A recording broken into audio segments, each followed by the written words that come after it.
we have a good friend in Conan O'Brien. He likes Finland, so it's the few things that people might know about Finland.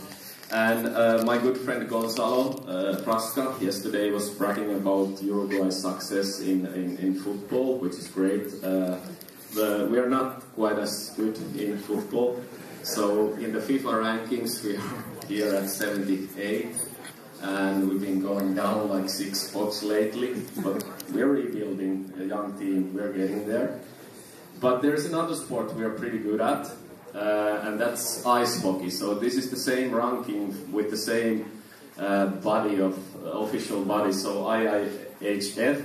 So you can see that's the Finnish flag. We've been pretty steady. And actually last year we were ranked number 2, but we actually won the World Championship. So that's our big thing.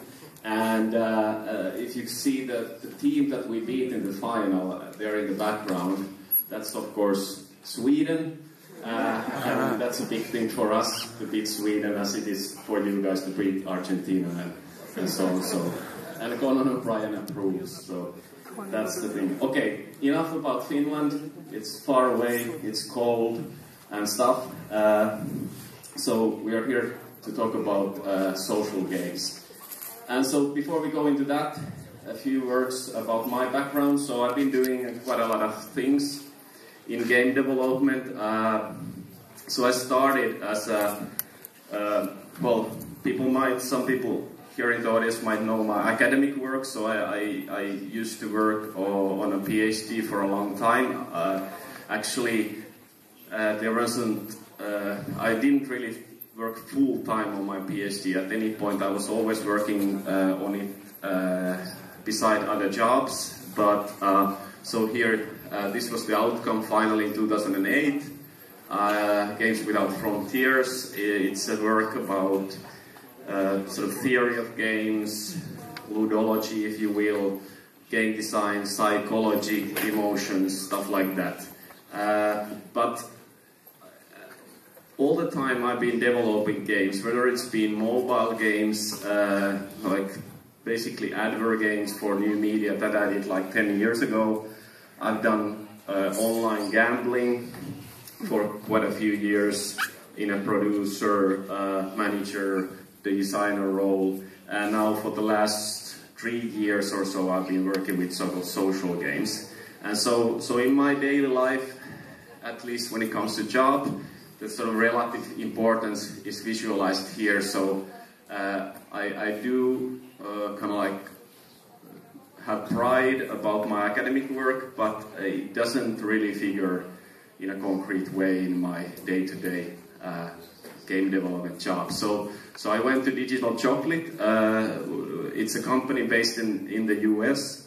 But so the headquarters are in the US, but the company has a multiple number of studios. So we have studios in Mexico, in Mexicali. We have studio in Bangalore, India. We have studio in Barcelona, in Spain, and then the biggest studio is in Helsinki, Finland, where I come from.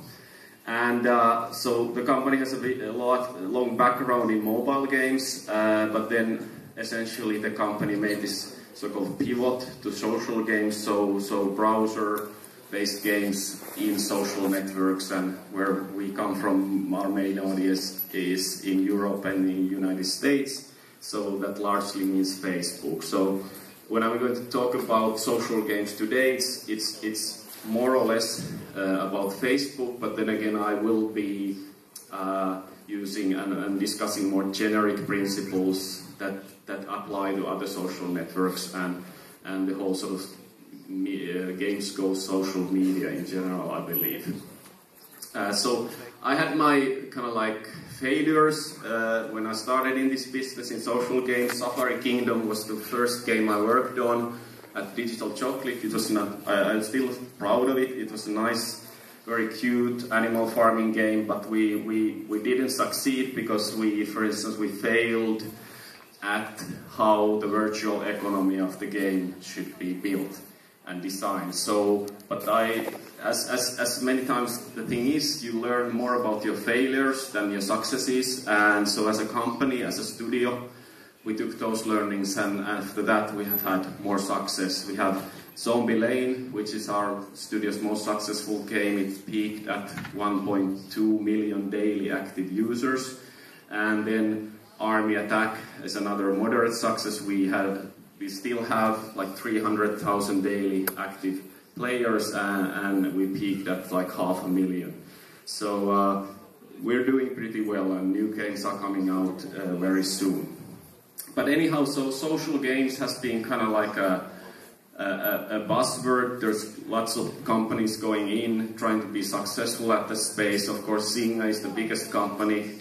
Here you have Vostu and Mentes who are doing their stuff in other networks. So, at least from an academic perspective, social games as a term is slightly cumbersome, because games have, of course, always been social. So there's nothing sort of new in that, and that might sort of annoy the more theoretically minded of few people. But then again, it did annoy me, but I learned to live with it, because it has become the established term with which these games are called. So there are, industry websites like InsideSocialGames.com. So there's really no use to sort of sense in spending energy to call these games something else than social games. But still, I had this kind of like working definition, like a general definition of what social games in this context are, and you see it here. And what it emphasizes is that online games are really about the so-called social graph, the network of friends you have in a social network service. And so whether it's Twitter, whether it's Facebook or a similar social network, there you have the social graph, and within that graph you possibly have your gamer graph. So those of your friends who play these games, with whom you play these games, and so on. But anyhow, what is important here is that social games are continuing the trend that casual games started. So rather than, for instance, Jesper Juhl has written about this, so that what casual games did was that rather than you having to dedicate a specific time and sort of investment of time and energy to the games, they were casual enough, the games, to accommodate your routines. So you could have a quick game at any moment, and that it didn't really sort of hinder your progress in the game or anything like that.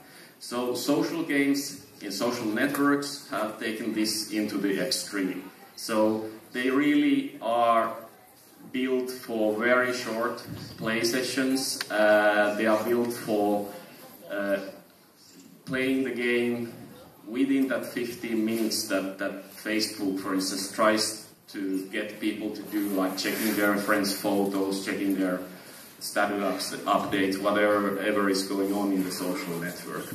So thus the definition, online games that adapt your online friendship ties for play purposes while accommodating your daily routines.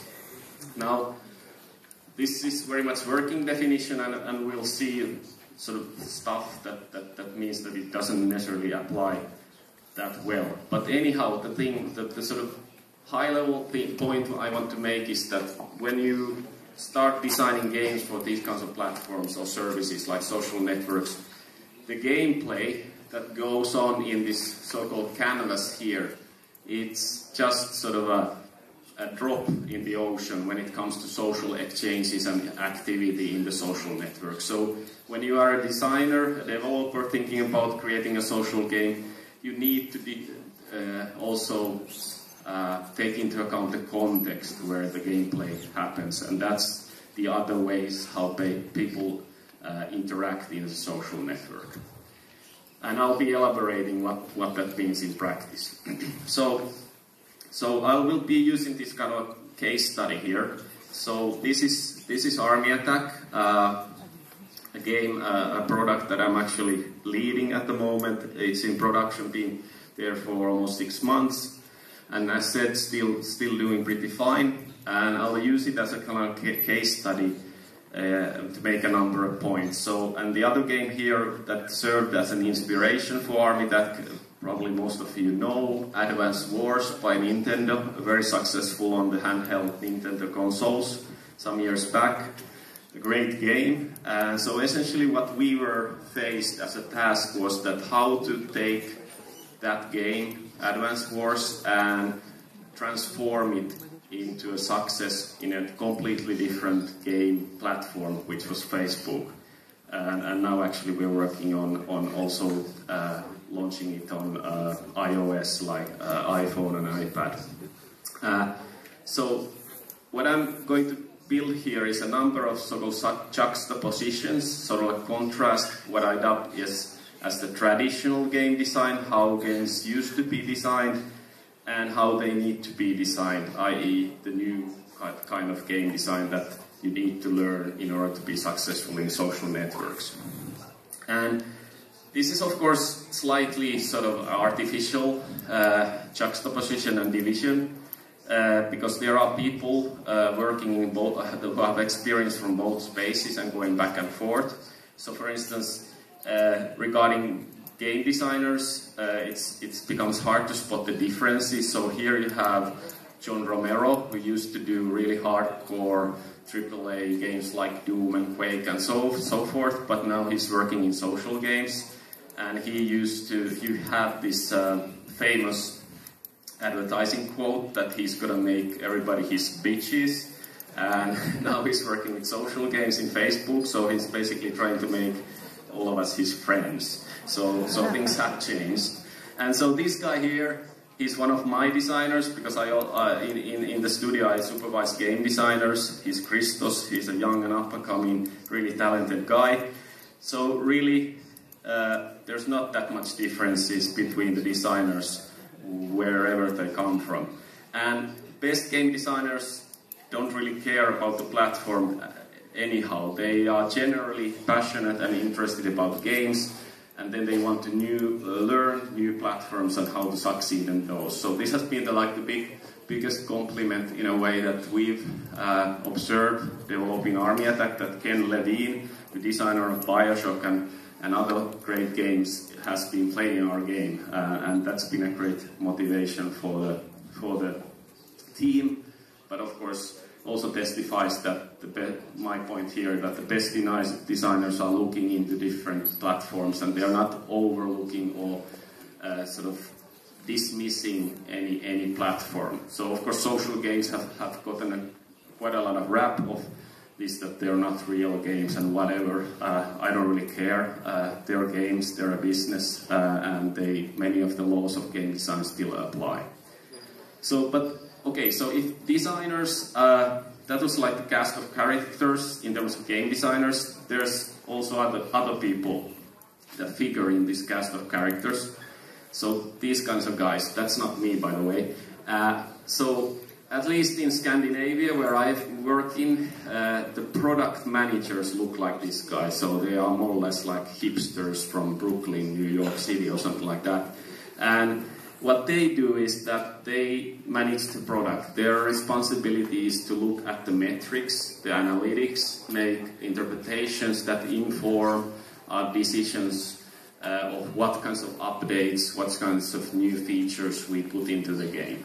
And so there has been this kind of quite a lot of discussion also in our studio of what is the division of work between designers and product managers, because many times product managers might sort of step to the turf of game designers.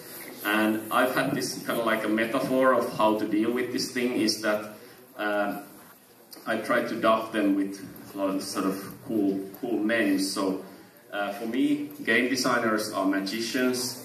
You know, they create the magic circle. When we find a great game, we get immersed into it, something magical happens, and that's very much due to the design, a successful design. So they are the magicians, and these guys, product managers, they look at the numbers, they see some kind of magic there, so they are the numerologists. And when magicians work well with numerologists, we get alchemy. So we are making money out of nothing, and we are making our business from virtual goods, so we are really in the business of alchemy. But anyhow, so whenever we talk about game design and game designers in the context of social games, in practice, we also need to discuss product managers, or at least designers who have skills in product management, who understand the metrics, the numbers, because that's one of the key difficulties for people like me to hire new designers, is that most of them do not have a clue about the metrics. And so if you are somebody who wants to get into this field of game industry, I strongly suggest that you start looking at appdata.com, which is the public source of how games are doing in Facebook, for instance. You start understanding what does it mean, like all these terms like DAU, daily active users, MAU, monthly active users, retention, whatever. I'll be sort of dropping some information on those subjects, but I won't really go into details. So, but you can ask me about that later. So anyhow, so we've been talking about developers really in this space, so I'll be slowly now moving into the actual products, so what social game design is about. Alright, so really what we are doing as social game developers, social game designers, we are, this is our audience, or at least that's the mindset. So in studies of children's play, there is this notion of parallel play. It's one particular way that kids like to play, and this painting visualizes it. So it's this kind of play formation where, especially like with sandboxes, it might happen so that kids are like together but apart. They are working on their own sandcastle, everybody on each of their own, and then looking into each other's sandcastles every once in a while. So there's this kind of a fluctuation between playing socially and playing individually. And my point is here that if you think about games like Farmville and all the clones, games like Cityville, whatever, that's what it really is about. You build your own city, you build your own farm, every once in a while you visit the others' farms or cities, or home fronts in terms of our game Army Attack, or their like neighborhood in our game Zombie Lane. And then you sort of help them a little, and then you go back to your own yard. So that's really what parallel play is about. And so in order to be successful, you need to really design for parallel play rather than real-time, sort of intense multiplayer action. So first juxtaposition between traditional game design and new game design is about multiplayer in the traditional sense and social gaming, parallel play in this new context. So, and why is this so? Basically, the reason is that these games are built for asynchronous play.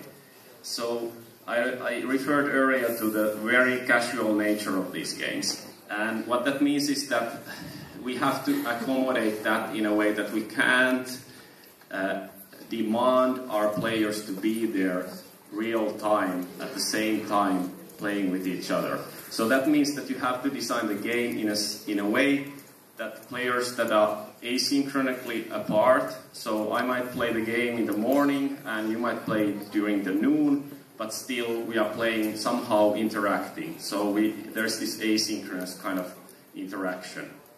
So for instance, one of the successful mechanics of that is what I call the ghost mechanic. So this is from Cityville, and a screenshot where my friend, while I have been away, has come and helped me do my stuff in my city. And so when I come back, I can accept his help and so on and so forth. So the game supports that kind of asynchronous social play. But even if there are certain exceptions to the rule for instance, in the games in Facebook, this is Wild Ones from Playdom.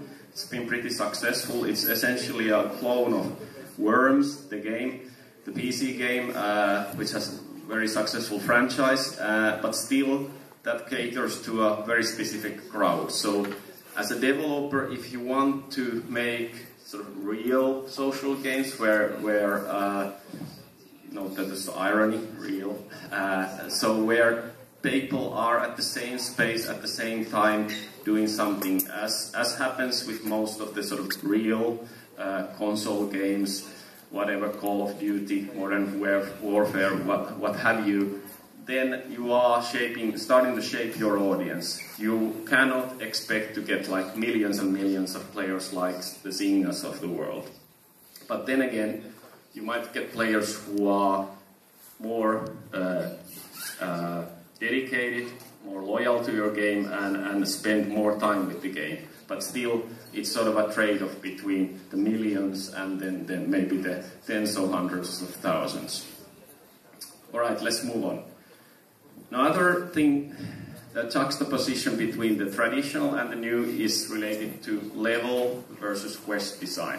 So, in many sort of traditional games, you create levels by basically designing the physical constraints for the player, where to sort of the challenges are embodied in the physical design of the level. So this is from Super Meat Boy, a very hardcore recent platformer, and the level design is all about like setting traps for the player and obstacles and challenges. So and then again, this is once again from City Wheel. So there is not that kind of a level design in the same sense, but there is very much level design in the sense of what is the player guided and directed to do when he's like in level 5 in terms of experience points versus level 6. So there is level design in a very different sense, in a like sense of a timeline. So this is one important difference you have to understand, that in order to retain players, to keep them come back in an asynchronous fashion, maybe you should focus on quest design versus level design.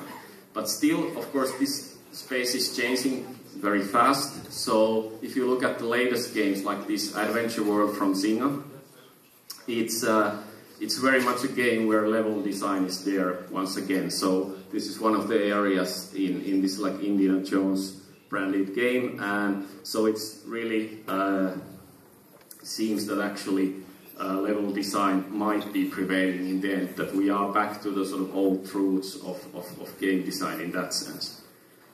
But still, there are enough differences. So one of the differences is that between these two images. So this image is from a recent Gamasutra article where somebody had analyzed the first Batham Arkham Asylum AAA console game. So as in a sense of continuum, what kind of mechanics from the beginning of the game to the end of the game the player encounters and has to use. And so the guy has sort of codified with different colors, different kinds of things that the player has to do. And so this is very different from the kind of like what we call as core loop of a social game. So it's very simple. This is basically the most simple one that you can get. So familiar from Farmville and others. So you buy a plot, you plant a crop on it, you wait, and then you harvest it, and then you get like in-game resources like cash, which enables you to buy more plots or buildings and whatnot. So it's a very simple loop, but what is built into it is also the certain duration of time, and I'll come back to that, how that works for retention. But as you can see, so if here the gameplay progression is more or less linear from one beginning to the end, here it's like cyclical, going through the similar loops, and maybe a couple of complementary loops are sort of going together to the end of time, basically. Okay. Another thing is that many of these, I would say most of the popular social games have what I could call the homestead. So whether it's your city, your farm, your neighborhood, whatnot, there's a place that you develop and you want to come back to. So you want to see sort of progress there and things happening. And on the other hand, if you think about games like chess, like classic games, they are really about gameplay mechanics in a different way. So that you play one game, the round is over, so to speak, and then you can play another game. And nothing really changes on the chess board in the way that it changes in the homestead. But one point that I want to make here in terms of development is that there is much to be gained in terms of the emotional attachment, the homestead that you develop, the farm, the city, whatever makes. But at the same time, you are sort of tying yourself into this what we call content treadmill. So you need to create lots of graphical assets, new features into that homestead. And in terms of return of investment, just in terms of business, that might not be the most viable thing unless you can create such tools that enable you to do this with very little time and money. But a few games in this space have really figured that out, so it can be a drag to, if you sort of are stuck into that content treadmill, basically your profits from the game are not as good as you would hope for. Okay. Couple more of these juxtapositions between the traditional and the new. So even in traditional games, in this sense, you have tutorials. You have instructions for the player in the beginning of the game how to proceed. So there's step 1, step 2, step 3, and so forth. And even if those are crucial for your game in that space, usually they happen after the player has already paid money for your game. So they are not as crucial in terms of your business. They might be crucial in terms of player experience. So in the free-to-play model that social games are mostly operating in, sort of so-called onboarding of players becomes even more crucial. So your tutorials have to really be optimal. You have to see and evaluate the metrics. So if your tutorial has 10 steps from 1 to 10 that you are asking the player to complete, and then you have to understand that those 10 steps as a funnel, that between all of those steps players will fall out, so they will quit your game for one reason or another. And the industry standard has pretty much become that if less than 90% of the players complete your tutorial, you're not going to have a hit in your hands, because the amount of people you sort of pour into the game, always more than 10% will not even get to your actual game. They will be stuck in the tutorial and also like make that judgment already there that this is not necessarily a game I want to play. So those funnels, those steps, you need to be able to evaluate and observe them in terms of metrics. You have to monitor them. And it's not only about the funnels, the tutorial that might take only like 2 minutes. The more crucial thing is the first time that the player comes back. So we talk about first time flows. So let's say that you have a game where you have energy as a resource, and the energy is there basically to prevent how much the player can play, and that's due to the free-to-play model.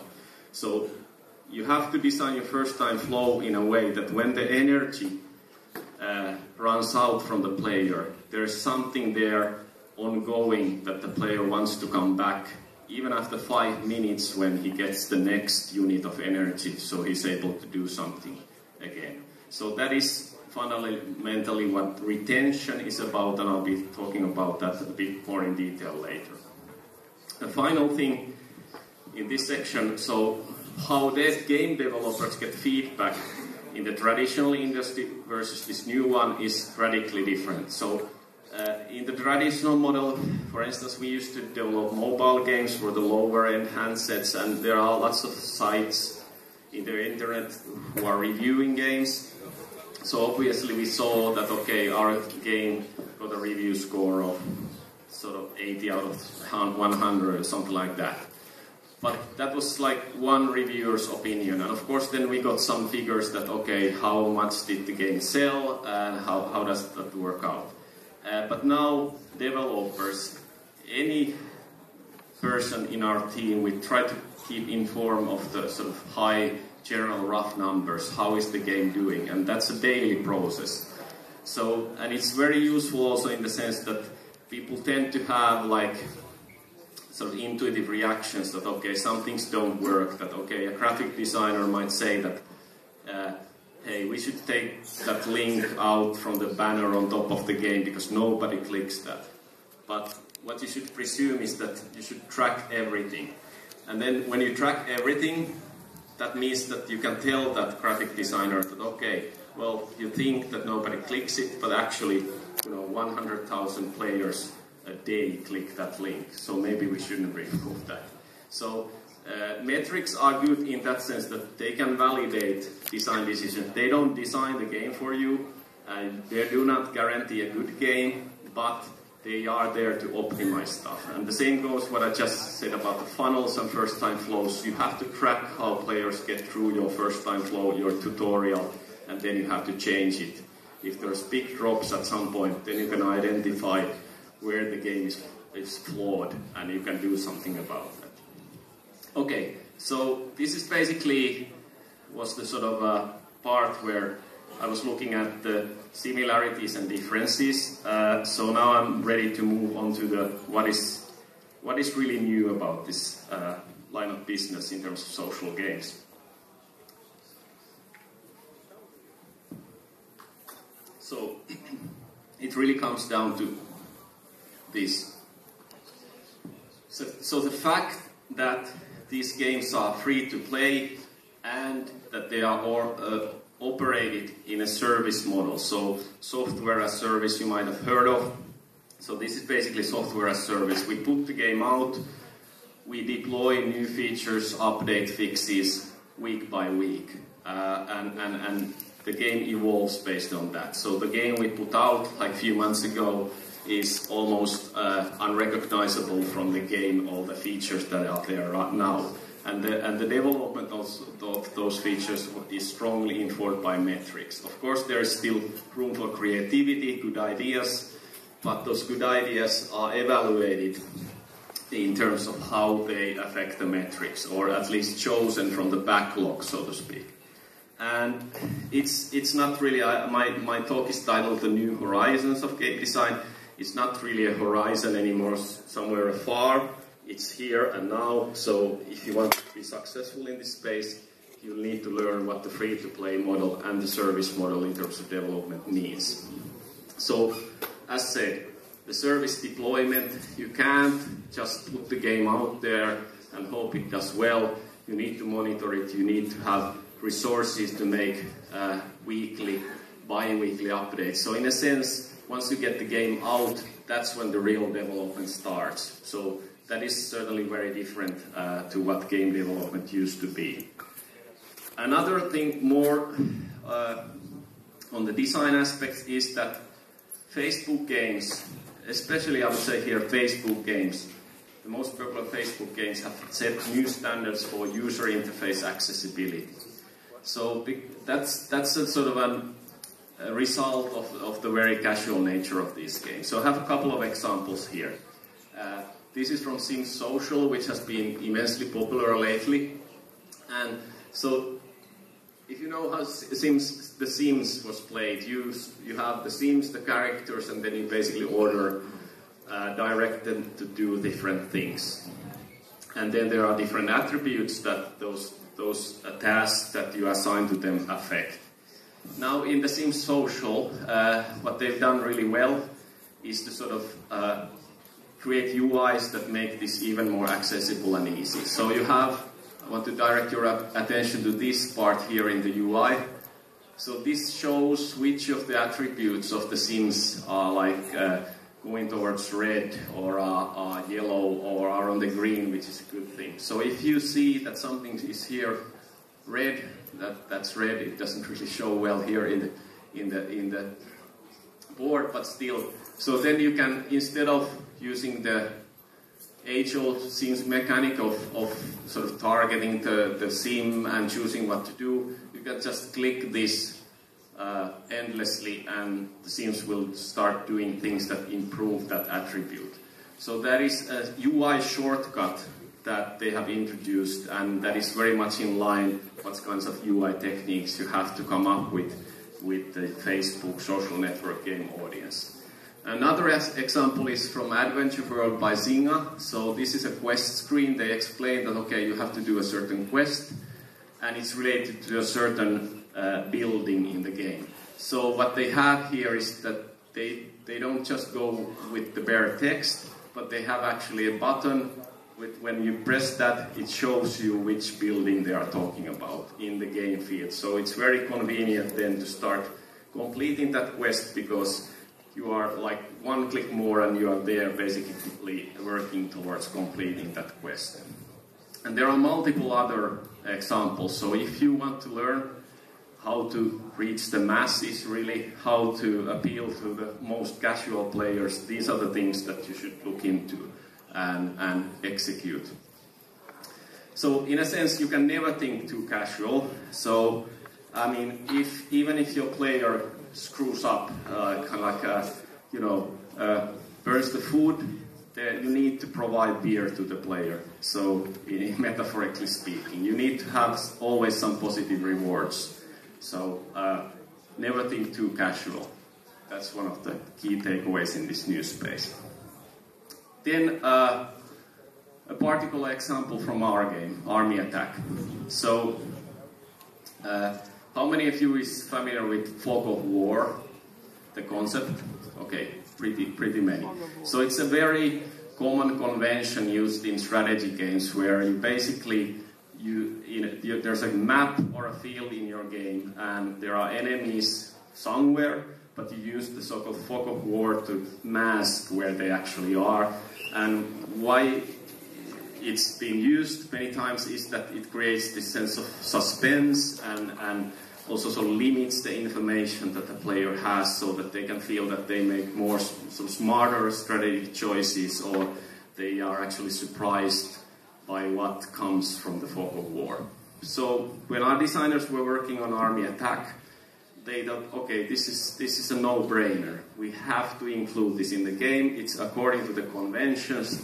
We are really trying to make this kind of a cross-platform title, in a sense that we want real gamers to play our game, even if it's on Facebook. So yeah, we put that in there.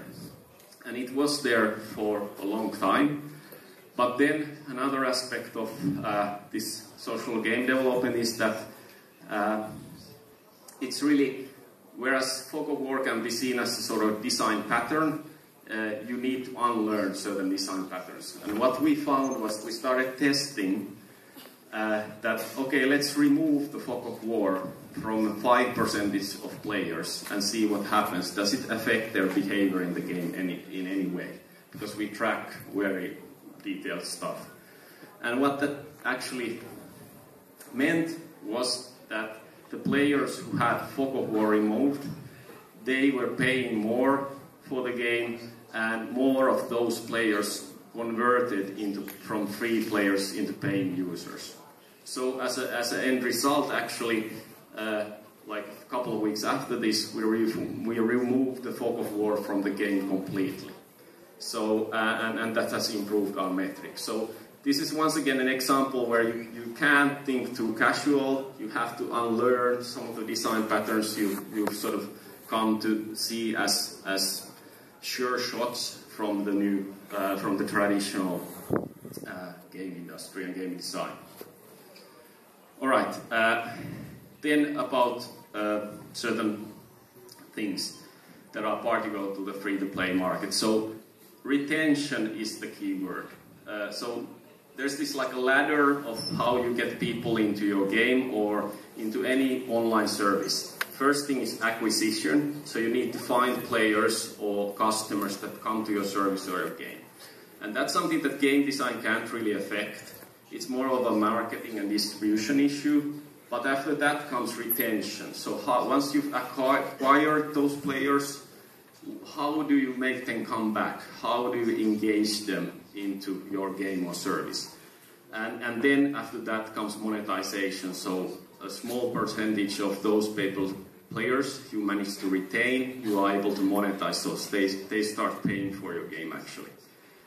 So retention is really everything, and what I want to use here as a metaphor is from Game of Thrones, the very popular fantasy TV series and series of novels. And there is this phrase that they use in the series, winter is coming.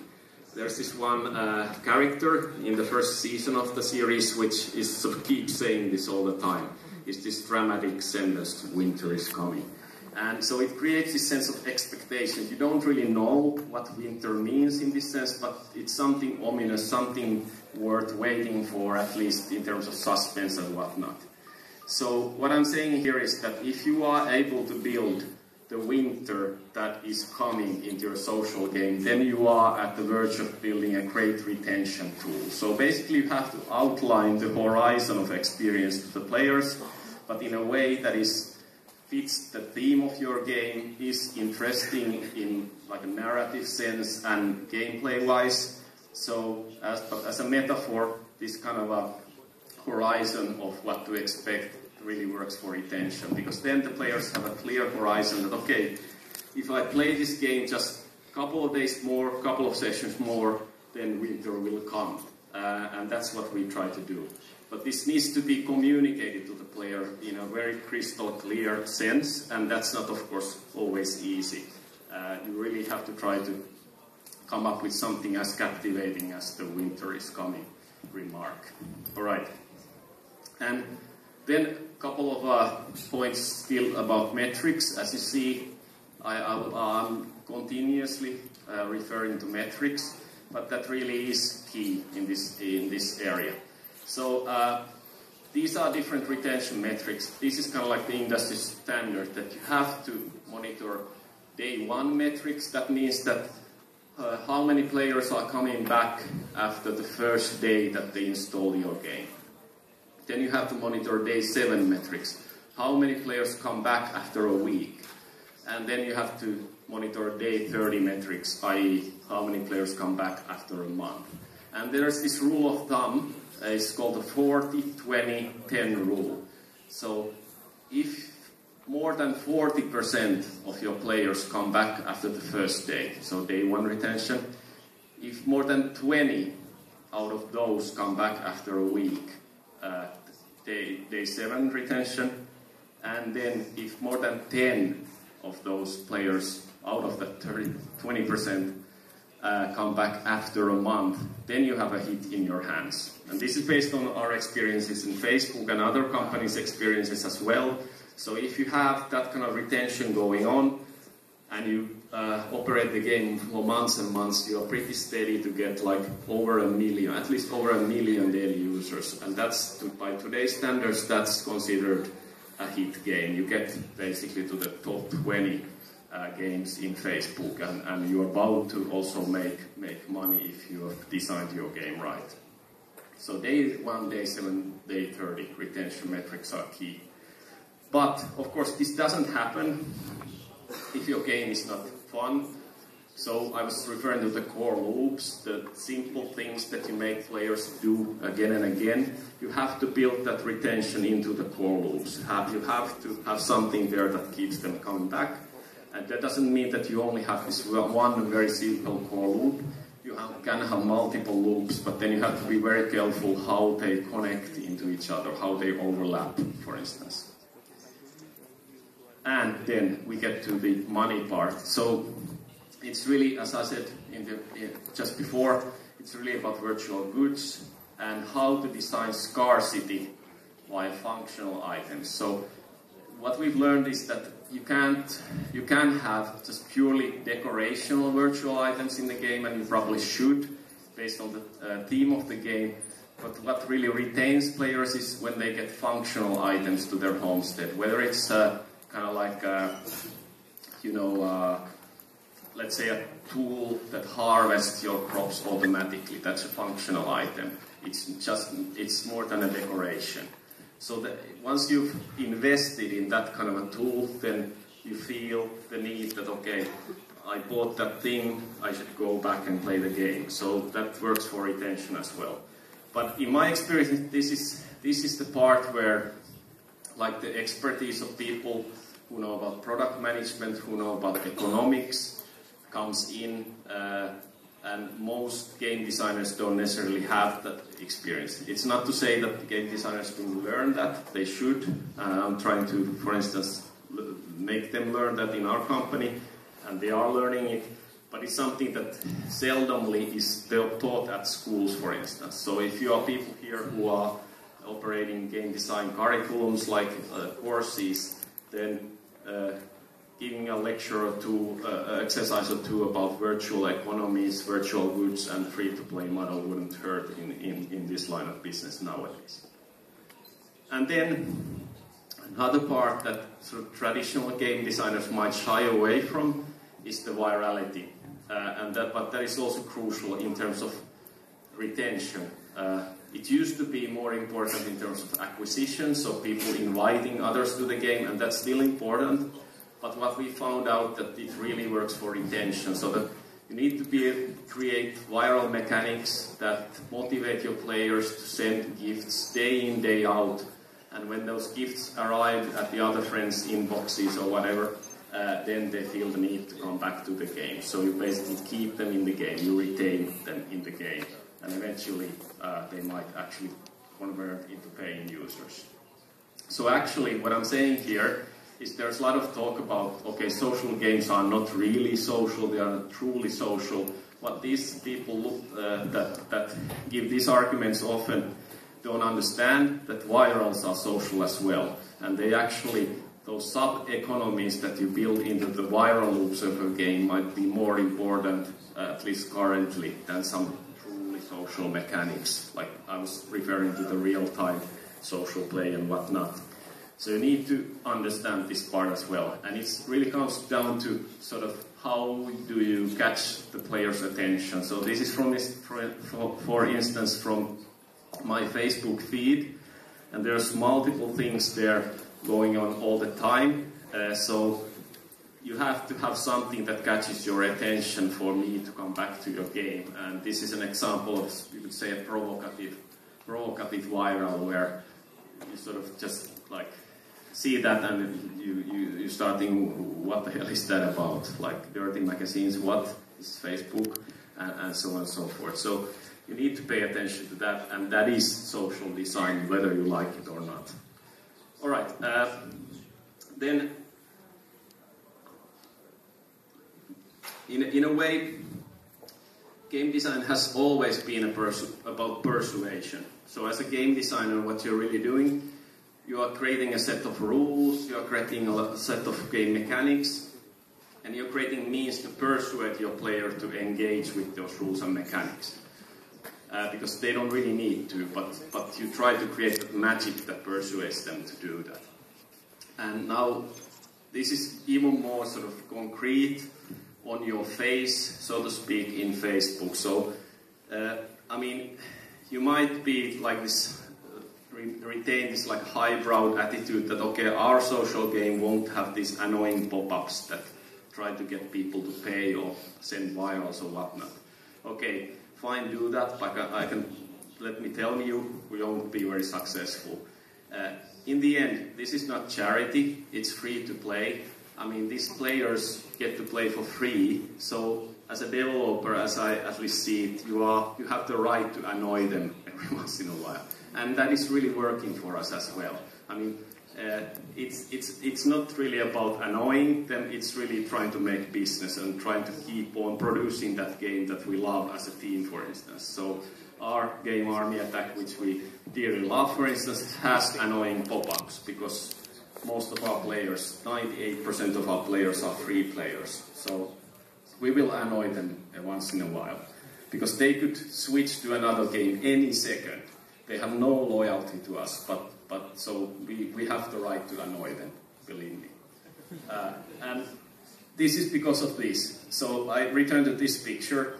So it's really what I call Facebook, for instance, and other social networks. They are really promiscuous in a way that, you know, a new game, friends' photos, a status update, a link to a YouTube video are just one click away. So once again, as a developer, it's not an easy environment to try to keep your players' attention, that they wouldn't follow any of those stupid YouTube links, they wouldn't follow any of your friends' namesakes, babies' photos or whatever, because once they do, they're out of your games and they might never come back.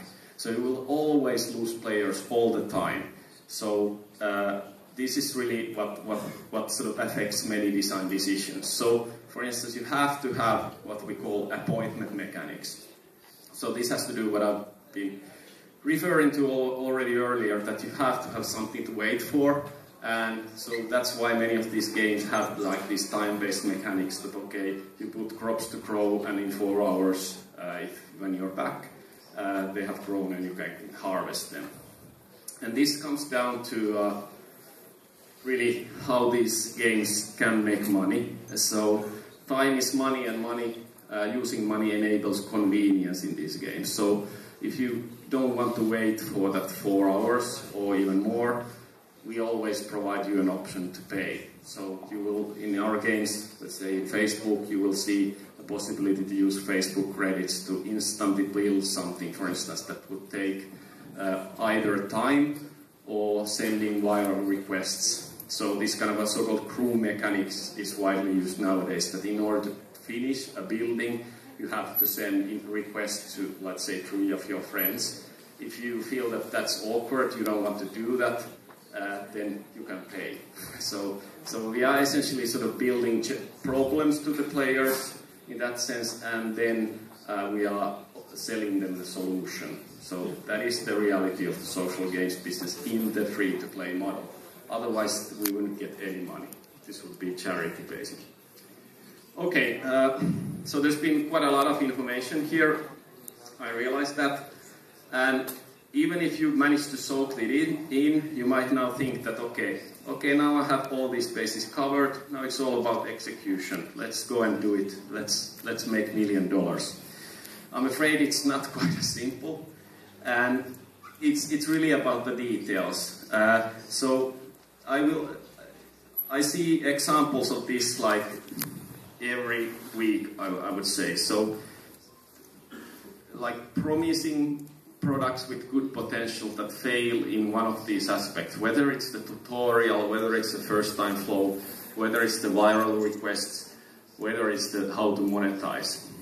So here is one game that I would really like to succeed, but it seems that it won't, and I could tell from the first minute. So it's a game called Hello Adventure. You can find it at least on Facebook, and it has many things going for it. It has nice graphics, it works really fluently, there's no technical glitches, it has the homestead, it has this kind of like a Diablo-esque cave looting mechanics. There's lots of things going for it, but I could see with the blink of an eye after playing it for 2 to 3 minutes that, for instance, that these guys don't have a product manager, because I wasn't prompted to send invites to anyone, I wasn't prompted to send any viral requests, I didn't reach a point where I could have paid in the very first sitting with the game. So there are these small, they feel like there's more details, but when you have multiple of them, they really affect the success of the game. And since I last checked, unfortunately the game hasn't done really well, so it has like 20,000 daily users, and that's not really a lot. So if you do the math, maybe they have 200 paying customers, so it can't produce that much money. And what I want to refer here is the book called Blink by Malcolm Gladwell, where he has a number of anecdotes of people who have reached this kind of an expertise in any given area that they can intuitively spot if something is wrong. And I had this like blink moment with Hello Adventure, for instance, that I instantly knew that this game that won't be successful, and which is kind of depressing. But then again, to sort of see the glass as like half full rather than empty, that gives me confidence that I know what I'm doing, and I know that our products will be more successful. And when it comes really down to how do I supervise my game designers? What I try to teach them to do is that game design in this space needs to be profitable. And what I mean by that is that when we make those weekly updates to the game, every weekly update has to be designed in a way that it gives something to the player that moves the needle, so to speak. So some of the key metrics that we are trying to fix or improve or follow and keep at least on its current level needs to, the design needs to address that and think how we can improve that metric. And as I said before, there are certain metrics that game design can't really affect, like daily new users. That's really more down to marketing, distributing, but it's also down to players inviting new friends and so on and so on. So it's not completely out of the reach of game design, but what certainly is in the realm of game design, what game design can affect is daily returning users, whether it's the day 7, day 1, day 30 that I outlined before. So you can certainly affect that by making a fun, good game and creating those loops, those hooks that make people come back. But still, so that this wouldn't sound like completely like metric-driven and non-creative and boring, it really is, the retention is about fun. So unless your game is fun to start with, you won't, all this is like useless. You need to have that core loop, something that is fun and gives that kind of wow effect and so forth. So, for instance, the way that we managed to create like cool animations and cool explosions to our army attack game certainly has worked for fun and retention. And certain things that we have been developing into the game that are producing pretty good results have to do with adding more competition. So we have like a versus mode where you can now play against other players, and that works for retention because we have, for instance, weekly tournaments so players, we see peaks in the weekends when people try to sort of win the tournament that ends to Sunday. And to end with, this is my catchphrase. So really, I mean, if you manage to nail the fun, and that means that you will manage to nail retention, then money will follow. I mean, unless you work in the charity context and you don't build any kind of a virtual economy and any kind of monetization techniques in your game, which I don't suggest you do, but if you manage to make it fun, it will monetize well. And you can fix things even. So we've been developing Zombie Lane, which you see here, now for more than 6 months. And we've been expanding it with different, what we call adventure areas. And one of the latest ones was so-called the downtown area, which you see here. And that's sort of a success case in terms of profitable game design. So once we put this live, it was fun for the players. We saw both our retention metrics, we saw for a short period of time, we saw our monetization metrics go double the better than they were before, and we've been able to sustain it pretty well. So when you create a fun expansion, fun set of features, still that is what really matters, and it will monetize well if the game is good in other fronts. Alright, that was pretty much it. So molto obrigado for your attention, and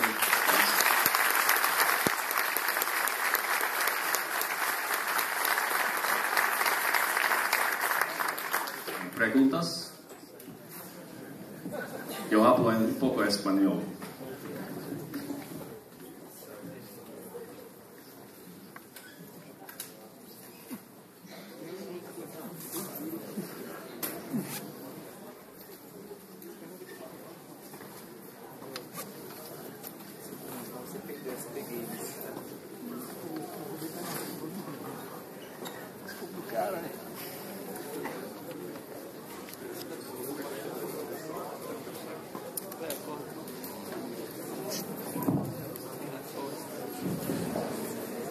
Thank you, Jarvin, for your inspiring lecture. Alguém gostaria de fazer uma questão, uma pergunta para ele? Pode fazer em português ou em inglês, e aí o tradutor traduz para ele.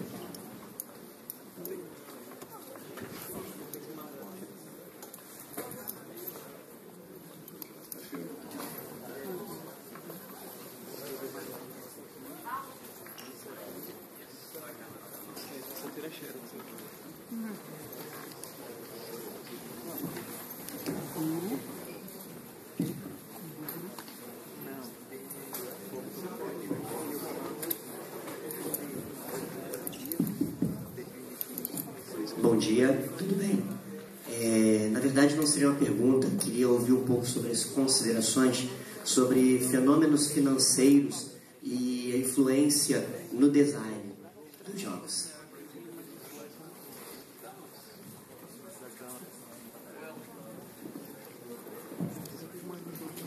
Okay, so how, if I understood correctly, how like general financial phenomena affect like this business and gaming side. So I think certainly I would say the whole free-to-play model is a result of just this sort of explosion of options online for people. So if you can get online, there's so many ways to consume entertainment, and basically every piece of entertainment, whether it's films, television, YouTube videos, or music, or games, are consumed for the limited time that people have at their disposal, and also the limited amount of money that they have in their disposal. So in this sense, the free-to-play model really means that we are trying to make the threshold of players trying out our product as low as possible,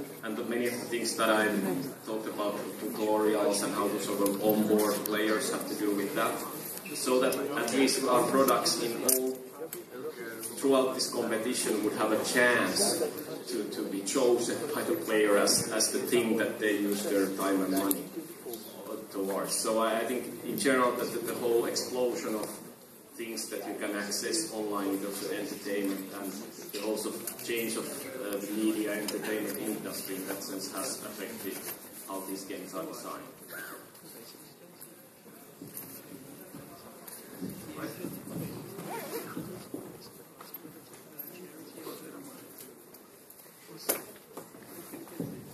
You mentioned the sale of some functionalities that seems to bias the game toward the paying players. I've recently had the opportunity to go to a talk by a manager from Boston, which is really big here in Brazil, and he mentioned that they never sell something that is able to make the paying player more powerful than the non-playing one. That is a good point, and that mostly does hold true, because the items also do have like display value, so people can see that, okay, this guy has bought something with real money that I haven't, and that sort of causes that potential problem that, okay, if you design your game in a way that it favors the paying players, then you are bound to lose the players who don't pay. So it's definitely a valid concern. So it really comes down to those details of how do you balance those items that you sell with real money, and are they completely exclusive and different, or are they more about just giving incremental advantage, so that the free players have the sense that, okay, that guy has the more powerful unit. This is, for instance, an example from an army attack, that they have the more powerful unit that they can't lose, and I have this weaker units, but still, if I just play more, I can keep up with. And so actually most of the money from in our experience actually doesn't come from those premium units. They might sell, like, make peaks in the monetization, but most of the money comes from something that anybody who wants to play more still needs to pay for. So like the energy, which is consumable, and stuff, other resources like items that you use to finish new units and stuff like that, which are consumable. So you can't really, that's part of the sort of magic of designing these games, that you need to design it so that you can't necessarily tell whether another player has used money or not, even if they have. So yeah, so there's a lot of sort of complexity behind your question, and I mentioned some of the solutions, but I won't reveal all the details, otherwise we will be out of business. I don't think the most of I need either. So yeah, but you need to pay attention. It's a valid concern. And if you're a clever game designer, you can work it out. Hello. Do hardcore gamers return to these casual social games normally, frequently?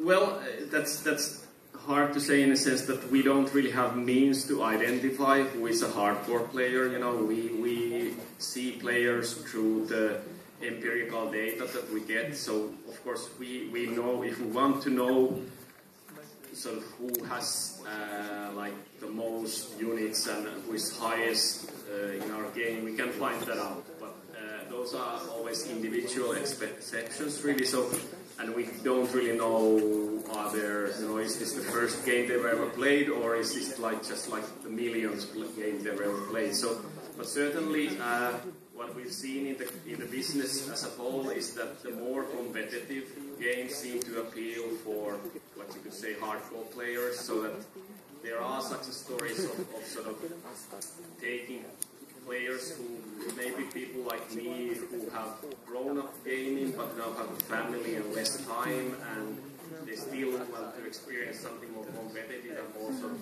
real games, you know.